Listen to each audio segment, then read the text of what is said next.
Good morning and नमस्कार मेरे प्यारे विद्यार्थियों, स्वागत है अपने सत्यकेतु डिफेंस एकेडमी के लाइव सेशन में। प्यारे विद्यार्थियों, आज फिर हम लोग जो है हमेशा की तरह अपने 15 क्वेश्चन इंपोर्टेंट जो क्वेश्चंस है उनको हम लोग सॉल्व करेंगे। ओके, तो स्टार्ट करते हैं क्लास को। स्टार्ट करने से पहले आप लोग जो है जल्दी से जल्दी अपनी लाइव क्लासेज में आ जाओ और हम लोग क्लास को स्टार्ट करते हैं। और आज की क्लास का अपना जो पहला क्वेश्चन है वो इस प्रकार से, निम्न में से कौन सही सुमेलित नहीं है। अब इनमें से हमें बताना है, एक तरफ विटामिन दे रखा है और दूसरी तरफ हमें विटामिन का जो है वो केमिकल नेम दे रखा है। इन दोनों में से कौन सा सही नहीं है। ओके, ऑप्शन ए है विटामिन सी, इसको हम लोग एस्कॉर्बिक एसिड, विटामिन बी1 को थायमिन, विटामिन डी को रेटिनॉल और विटामिन के को हम लोग नेफ्थाक्विनोल। तो ये तो क्वेश्चन बड़े सिंपल है क्योंकि इसमें जो इंपॉर्टेंट विटामिन है उसी का ही नाम गलत दे रखा है। तो हम लोग इस क्वेश्चन को यहाँ से सॉल्व करते हैं। तो देखो, अपना इसके अनुसार चलते हैं हम लोग कि भाई क्या होगा। विटामिन सी को एस्कॉर्बिक एसिड, जी हाँ कहते हैं इसको, तो भाई ये सुमेलित है बिल्कुल, ये तो सही है एकदम एस्कॉर्बिक एसिड। विटामिन बी1 को थायमिन कहते हैं, जी हाँ विटामिन बी1 को थायमिन कहते हैं। विटामिन के को नेफ्थाक्विन कहते हैं, हाँ जी। तो भाई डी को क्या बोलते हैं, तो कैल्सीफेरॉल कहते हैं, रेटिनॉल नहीं कहते मेरे प्यारे विद्यार्थियों। इसलिए ऑप्शन नंबर सी जो है इसका करेक्ट आंसर हो जाएगा। यस, राकेश सिंह, पूरन सिंह, उगम सिंह, अचल Singh, Anil, okay good morning भाई, गुड मॉर्निंग। सी आंसर होगा, ठीक है, बहुत अच्छा। आगे चले हम लोग अपने नेक्स्ट क्वेश्चंस की तरफ चलते हैं। चलो, ये क्वेश्चन तो बड़ा ही सिंपल था। अगले क्वेश्चंस की तरफ चलते हैं और अगले क्वेश्चंस का आंसर दो, क्या होगा। सेकंड नंबर क्वेश्चन है, मानव हृदय का प्रत्यारोपण किस वर्ष किया गया था। मानव हृदय का जो प्रत्यारोपण जो है ना, ट्रांसफॉर्मेशन, वो जो है वो किस वर्ष किया गया था। 1967, 1959, 1972 एंड 1955। तो जल्दी से बताओ, क्वेश्चन नंबर सेकंड का आंसर दो, कब किया गया था भाई। मानव हृदय का, मेरे प्यारे विद्यार्थियों जल्दी से क्वेश्चंस का आंसर दो। क्वेश्चन नंबर सेकंड का आंसर आ रहा है, बी आंसर आ रहा है 1959। ओके, सी बी आंसर आ गया, वेरी गुड मेरे प्यारे विद्यार्थियों। 1967 ये अपना आंसर है। और इसी में हम लोग देखते हैं कि ये लो 1967, और वो अपने किसने किया था, क्रिश्चियन बर्नार्ड ने किया था, क्रिश्चियन बर्नार्ड। आई बात समझ, इसने जो है वो किया था, बराबर ना, क्या किया था 1967 में जो है मानव हृदय का प्रत्यारोपण किया था। ओके, आगे चलते हैं हम लोग अपने नेक्स्ट क्वेश्चंस की तरफ चलेंगे। अगला हमारा क्वेश्चंस जो है वो इस प्रकार से है। क्वेश्चन नंबर थर्ड, मूत्र का पीला रंग किसकी मौजूदगी के कारण आता है। बहुत सिंपल क्वेश्चन है और हम लोग हमेशा से ये क्वेश्चंस जो है वो पढ़ते आए हैं, बराबर ना। ओके,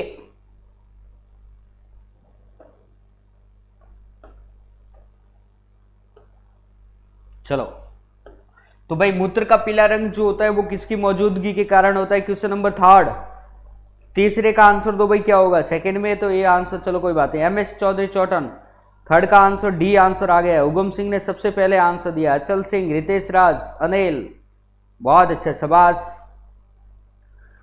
प्यारे विद्यार्थियों, मूत्र का जो पीला रंग जो होता है भाई, सीधी सी बात है, यूरोक्रोम के कारण होता है। इस यूरोक्रोम के कारण जो है मूत्र का हल्का पीला रंग होता है। और इस यूरोक्रोम का जो निर्माण है ना, वो निर्माण जो है वो सामान्यतया हीमोग्लोबिन के विखंडन से होता है। हीमोग्लोबिन के विखंडन से जो है वो सामान्यतया यूरोक्रोम का निर्माण होता है। ओके, चलो ठीक है, तो आगे चले हम लोग अपने अगले क्वेश्चंस की तरफ चलते हैं। अगला हमारा क्वेश्चंस जो है वो इस प्रकार से है। क्वेश्चन नंबर 4, परमाणु के नाभिक में होते हैं। परमाणु के नाभिक में क्या होते हैं, तो भाई जल्दी से क्वेश्चंस का आंसर दो। प्रोटॉन व न्यूट्रॉन, प्रोटॉन व इलेक्ट्रॉन, न्यूट्रॉन व इलेक्ट्रॉन, या सिर्फ इलेक्ट्रॉन। तो जल्दी से क्वेश्चंस का आंसर दो भाई, क्या होगा।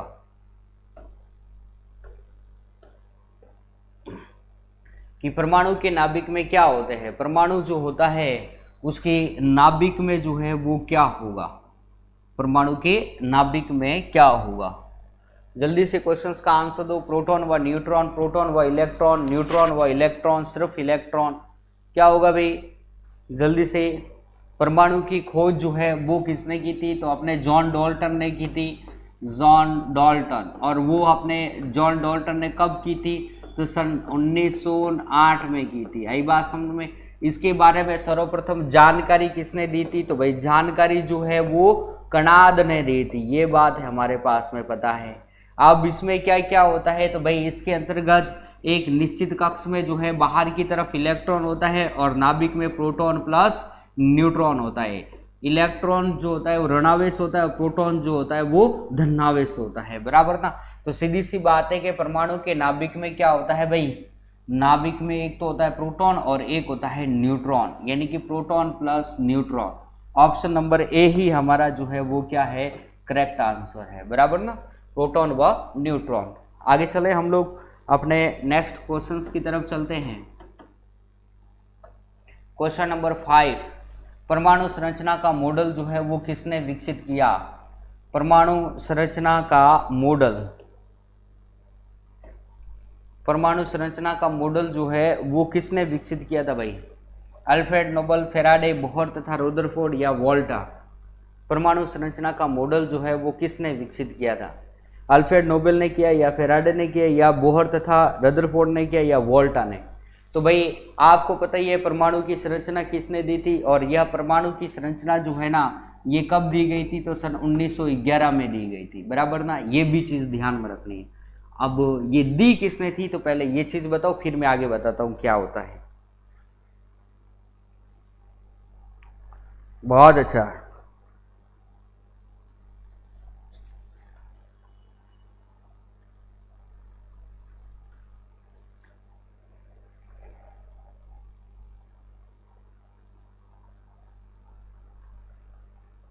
यस बिल्कुल सही आंसर है, यानी कि सी, बोहर तथा रदरफोर्ड ने। बोहर व रदरफोर्ड ने सन 1911 में जो है ये अपने क्या दी थी, तो परमाणु की संरचना दी थी। इसे हम लोग क्या बोलते हैं, और हम लोग और इसको किस नाम से जानते हैं, अल्फा प्रकीर्णन प्रयोग। अल्फा प्रकीर्णन प्रयोग, या फिर अपन इस नाम से जानते हैं कि रदरफोर्ड का नाभिकीय सिद्धांत। इसको इस नाम से भी रदरफोर्ड का नाभिकीय सिद्धांत, ये भी अपने इसी परमाणु संरचना को ही जानते हैं, नाभिकीय सिद्धांत। ये चीज़ ध्यान में रखना। आई बात समझ में ना। ओके चलो ठीक है, आगे चले हम लोग अपने अगले क्वेश्चंस की तरफ चलते हैं। और अगला हमारा क्वेश्चंस जो आता है क्वेश्चन नंबर 6, मेसॉन के खोजकर्ता कौन है। बहुत अच्छा क्वेश्चन है कि मेसॉन के खोजकर्ता का नाम क्या है। तो बहुत सिंपल क्वेश्चन है, जल्दी से क्वेश्चंस का आंसर दो भाई, क्या होगा। क्वेश्चन नंबर 6 का आंसर दो। जल्दी से क्वेश्चन नंबर 6 का आंसर दो भाई, क्या होगा जल्दी से।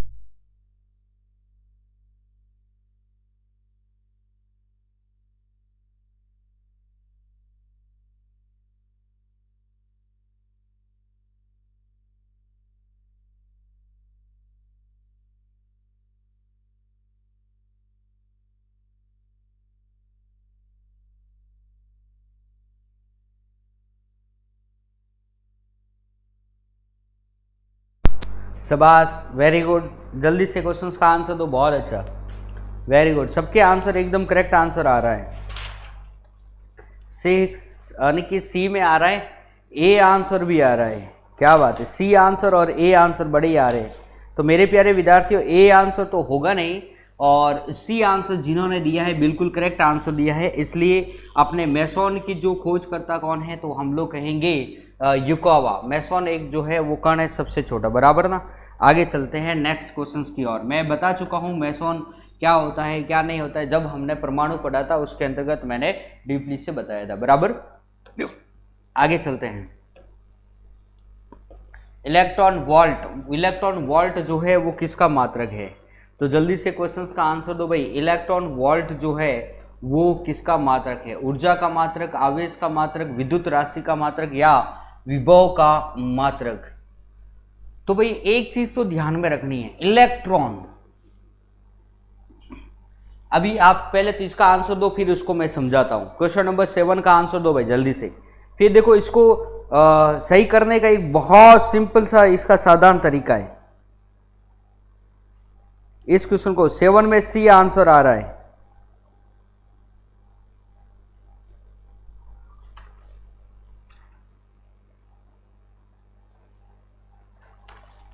बी और सी,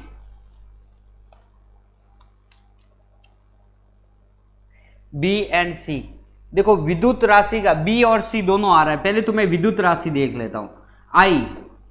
आई विद्युत धारा बराबर क्या होता है भाई, तो Q अपॉन टी होता है। Q बराबर अपने पास में क्या होता है, तो हम लोग कहते हैं कूलाम, और इसको हम लोग बोलते हैं समय यानी कि सेकेंड, ये चीज होती है। लेकिन अपने तो क्या दिया गया, इलेक्ट्रॉन। अरे मेरे प्यारे विद्यार्थियों एक चीज तो देखो, इलेक्ट्रॉन क्या होता है, एक आवेश ही तो है, सीधी सी बात है। तो हम लोग कह देंगे आवेश का मात्रक, इलेक्ट्रॉन वोल्ट हम लोग किसको बोलेंगे, आवेश का मात्रक। ओके, तो ये चीज हमें ध्यान में रखनी है और इसका आंसर जो है बी हो जाएगा। अरे विद्युत की तरफ नहीं जाना है, विद्युत आई इज इक्वल टू अपने पास में होता है क्यू अपॉन टी होता है, यानी कि क्यू का मतलब क्या होता है कूलाम, और टी का मतलब क्या होता है सेकेंड, यानी कि कूलाम अपॉन सेकेंड। तो यहां तो हमारे पास में इलेक्ट्रॉन है। अगर आप ऐसा भी समझो ना, तो इलेक्ट्रॉन क्या होता है, एक ऋणावेशित होता है, ऋण क्या होता है, आवेश होता है, इसलिए हम लोग इसको आवेश का मात्रक कह देते हैं, बराबर ना। यस, आगे चले अपने नेक्स्ट क्वेश्चंस की तरफ चलेंगे। चलो क्वेश्चन है 8, मनुष्य के अंगों में से कौन सा एक हानिकारक विकिरणों से सर्वाधिक सुप्रभावी है। अच्छा, अल्ट्रावायलेट से जो है वो सबसे ज्यादा कौन सा अंग जो होता है वो इफेक्ट होता है, आंख होता है कि हृदय होती है कि मस्तिष्क होता है या फेफड़ा होता है। बहुत सिंपल क्वेश्चन है भाई, जल्दी से। अल्ट्रावायलेट किरणों से तो आपको बताइए कौन होगा, आपको बताइए कि जब हमारे सूर्य ग्रहण या फिर हम लोग कहते हैं चंद्र ग्रहण, उस समय हम लोग उसकी तरफ देखते नहीं है, और अगर मान लो अगर देख ले तो क्या होता है, होता तो कुछ नहीं है लेकिन उसका थोड़ा बहुत साइड इफेक्ट होता है। क्या होगा और कहां पे पड़ेगा, ये बताइए मुझे।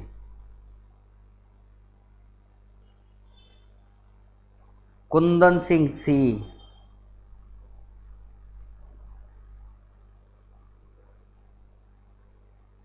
बहुत अच्छा, शाबाश, आ गया ना आंसर। कुंदन सिंह ए, अचल सिंह बी आंसर नहीं होगा भाई, ए तो होगा। मैंने अभी अभी बताया ना भाई, अपन ये देखते हैं ना कि सूर्य ग्रहण वगैरह चंद्र ग्रहण होते हैं, तो उसमें से कौन सी किरणें निकलती है, सीधी सी बात है अल्ट्रावायलेट निकलती है, और उनकी तरफ हम लोग देखते नहीं, और अगर देख ले तो क्या होता है, होता कुछ नहीं है, लेकिन आंखों पे थोड़ा बहुत तो इफेक्ट उसका पड़ेगा ही पड़ेगा, ये चीज होती है, इसलिए हम लोग उनकी तरफ देखते नहीं है। आई बात समझ में ना। तो हृदय, मस्तिष्क और फेफड़े, इनके ऊपर तो एक झिल्ली पाई जाती है जो इनकी सुरक्षा करती है, लेकिन आंख जो होती है वो अल्ट्रावायलेट के डायरेक्टली जो है वो क्या आती है, इफेक्ट में आती है, इसलिए आंख जो है वो सबसे ज्यादा जो है वो प्रभावित होगी। ऑप्शन नंबर ए हमारा राइट है। आगे चलेंगे अपने नेक्स्ट क्वेश्चंस की तरफ चलेंगे, और अगला हमारा क्वेश्चन नंबर है 9 है, जल में तैरना न्यूटन के किस नियम के तहत संभव है। भाई ये क्वेश्चन जो है पहले भी आ चुका है, फिर भी अभी देख लेते हैं हम लोग कि न्यूटन के किस नियम से तैरे। तो भाई ये नियम जो है ना, इस नियम को हम लोग क्रिया प्रतिक्रिया का नियम कहते हैं, क्रिया प्रतिक्रिया। आप मुझे जल्दी से बताइए कौन सा नियम है, क्रिया प्रतिक्रिया। ओके, और आपको पता है क्रिया प्रतिक्रिया होती है तो सीधी सी बात है कि इसके एग्जाम्पल में अगर हम लोग देखना चाहे तो एग्जाम्पल हमारे पास में कौन सा हो जाता है, जैसे कि नाव से कूदना, नाव से कूदना, आई बात समझ में ना। जल में तैरना, हो गई ना क्रिया करती है, नाव से कूदेंगे तो भाई कूदेंगे तो आगे जाएंगे, और नाव जो है वो क्या जाएगी, पीछे जाएगी। जल में तैरेंगे तो सीधी सी बात है कि हम लोग आगे जाएंगे और जल को हम लोग पीछे की तरफ धकेलेंगे। सड़क पर हम चलते हैं तो सड़क को हम लोग आगे की तरफ जाएंगे, सड़क को पीछे की तरफ धकेलेंगे। बंदूक से गोली लगाएं छोड़ेंगे तो सीधी सी बात है गोली आगे की तरफ जाती है और बंदूक जो होती है वो पीछे की तरफ झटका देती है। तो ये न्यूटन का कौन सा नियम है, पता है कुछ?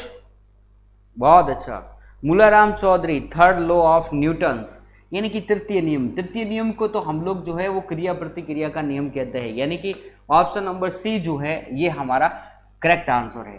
प्यारे विद्यार्थियों, ये हमारा जो प्रथम नियम था, आई बात, जिसको हम लोग क्या बोलते थे, गैलीलियो का नियम, इसको हम लोग अपने गैलीलियो का नियम भी बोलते हैं, और हम लोग इसको जड़त्व का नियम भी कहते हैं, बराबर ना।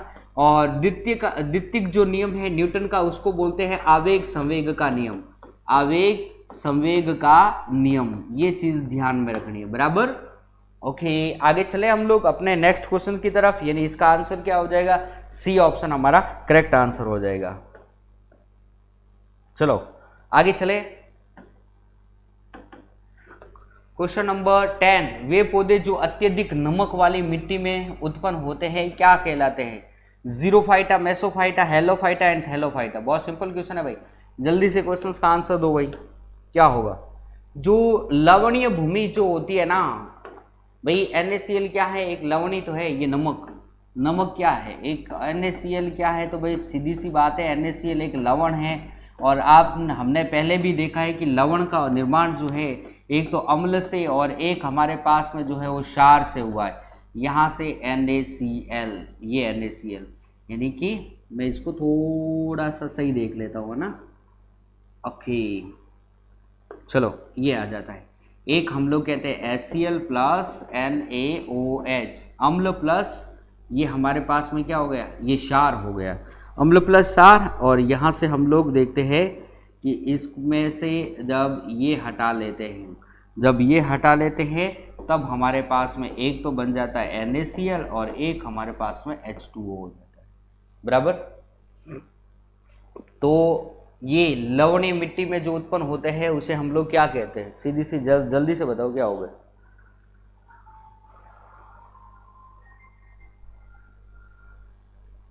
शाबाश, अनिल का आंसर आया है, अनिल का आंसर है भाई, बहुत अच्छा, हेलोफाइटा। आई बात समझ में, यानी ऑप्शन नंबर सी जो है वो हमारा करेक्ट आंसर होगा। ओके यस, आगे चलते हैं, नेक्स्ट क्वेश्चन की तरफ चलेंगे। क्वेश्चन नंबर 11, इबोला वायरस का नाम लिया गया है एक शहर के नाम से, एक प्रांत के नाम से, एक नदी के नाम से, एक पर्वत के नाम से। इबोला वायरस, जल्दी से बताओ भाई, आपको पता ही होगा इबोला वायरस पढ़ा रखा है भाई, ठीक है ना। परसों की क्लास में हमने पढ़ाया था कि इबोला वायरस क्या होता है, ठीक है। तो जल्दी से बताओ भाई क्या होगा, इबोला वायरस का नाम क्या है, जल्दी से क्वेश्चंस का आंसर दो भाई।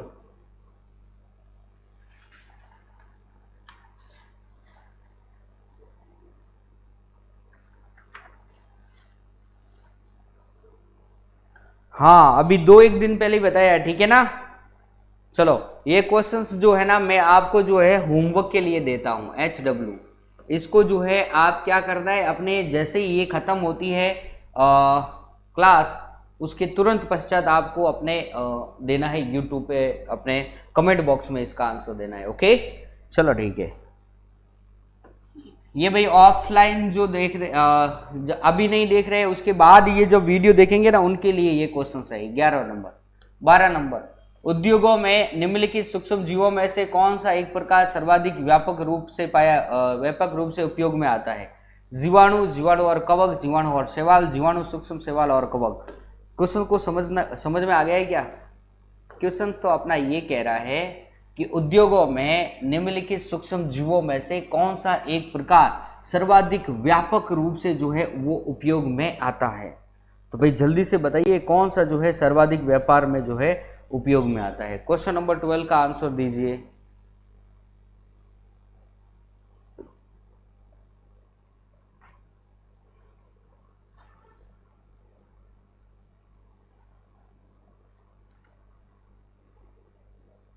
बहुत अच्छा, कुंदन सिंह, डी आंसर आ रहा है कुंदन सिंह का, वेरी गुड। भाई सी आंसर नहीं होगा। जीवाणु, सूक्ष्म शैवाल एंड कवक, इन तीनों का हम लोग कहेंगे बहुत ज्यादा उपयोग होता है उद्योगों में। अरे होता ही है ना, जीवाणु तो आपको बताइए, अपन दही में भी देखते हैं, लैक्टोबैसिलस नामक जीवाणु होता है, क्लोरेला नामक एक शैवाल होता है जिसको हम लोग जो है जब वायुयान में जाते हैं या फिर अंतरिक्ष में जाते हैं तो उसको अपने खाने के हम लोग अपने साथ में लेके जाते हैं। कुछ कवक भी जो होते हैं जैसे कि ब्रेड बनाते हैं तो उसमें यस्ट जो है वो हम लोग डालते हैं। आई बात समझ में ना। ये सब क्या है, उपयोगी तो है ना। तो इन तीनों का उपयोग करते हैं, जीवाणु, सूक्ष्म शैवाल और कवक इंडस्ट्रीज में। चलो भाई आगे चलते हैं अपन 13 नंबर क्वेश्चन। हाइड्रोफाइट जो है वो किसे कहा गया है, एक सामुद्रिक जानवर को, एक जलीय पौधों को, या एक पौधीय रोग को, एक जड़ रहित रोग को। बहुत सिंपल क्वेश्चन है भाई, सिंपल क्वेश्चन है, जल्दी से क्वेश्चंस का आंसर दो भाई। हाइड्रोफाइट किसे कहा जाता है?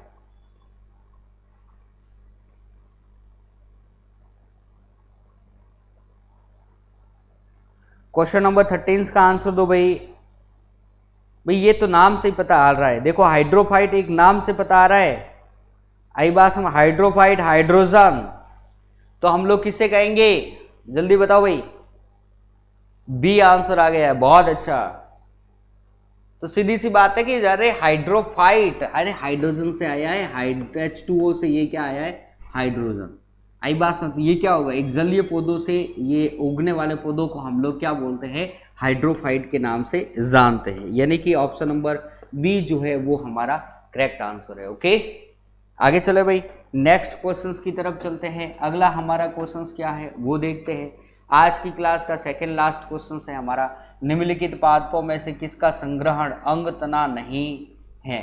मतलब कि किसका संग्रहण जो है अंग तना नहीं है। आई बात समझ, यानी कि इसमें से कौन सा स्टेम नहीं है? तो बहुत सिंपल क्वेश्चन है भाई, आपको कई बार मैं लिखवा चुका हूं कि भाई इनमें से कौन सा स्टेम है और कौन सा स्टेम नहीं है। आपने देखा होगा गन्ना, अदरक और आलू, ये अदरक और आलू जो है ये अपना क्या है? ये भूमिगत तने का रूपांतरण है। अदरक और आलू क्या है? भूमिगत तना है, बराबर ना। और ये तो अपना आपको पता ही है, ये तो स्टेम वैसे ही होता ही है, गन्ना तो। और अदरक क्या है? तो अदरक अपनी जो है वो क्या है भाई? रूट है। अब कौन सी रूट है? तो हम लोग कह देंगे भाई अपस्थानिक रूट है, ये भी है। चलो भाई, अपस्थानिक रूट। ओके, रूट कितने प्रकार की होती है सर? तो ये मैं पहले बता चुका हूँ। कौन कौन सी रूट होती है? एक होती है मूसला रूट होती है। एक कौन सी रूट होती है? तो एक होती है अपस्थानिक रूट होती है।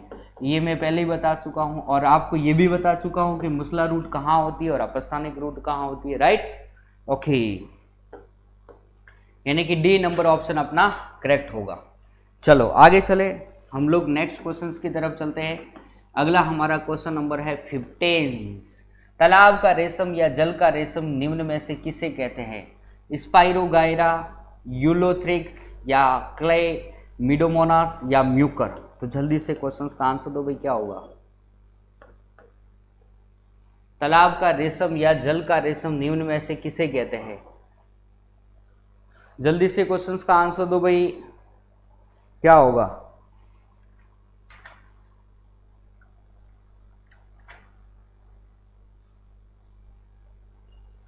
तो तालाब का रेशम या जल का रेशम हम लोग किसको बोलेंगे? तो स्पाइरोगायरा को बोलेंगे। यानी कि ऑप्शन नंबर ए जो है वो हमारा करेक्ट आंसर है। ओके प्यारे विद्यार्थियों, तो आज की क्लास के अपने 15 क्वेश्चंस जो है वो कंप्लीट होते हैं। हम लोगों ने जो है इस क्लास में बेहद इंपॉर्टेंट क्वेश्चंस पढ़े हैं। आप लोग कंटिन्यू इन क्वेश्चनों को देखते रहिए। जो क्वेश्चंस नहीं आते हैं उनको अपनी नोटबुक में जो है वो नोट भी करते रहिए। ओके, तो चलते हैं, कल फिर मिलेंगे। तब तक के लिए आप सभी को मेरा जय हिंद, जय भारत।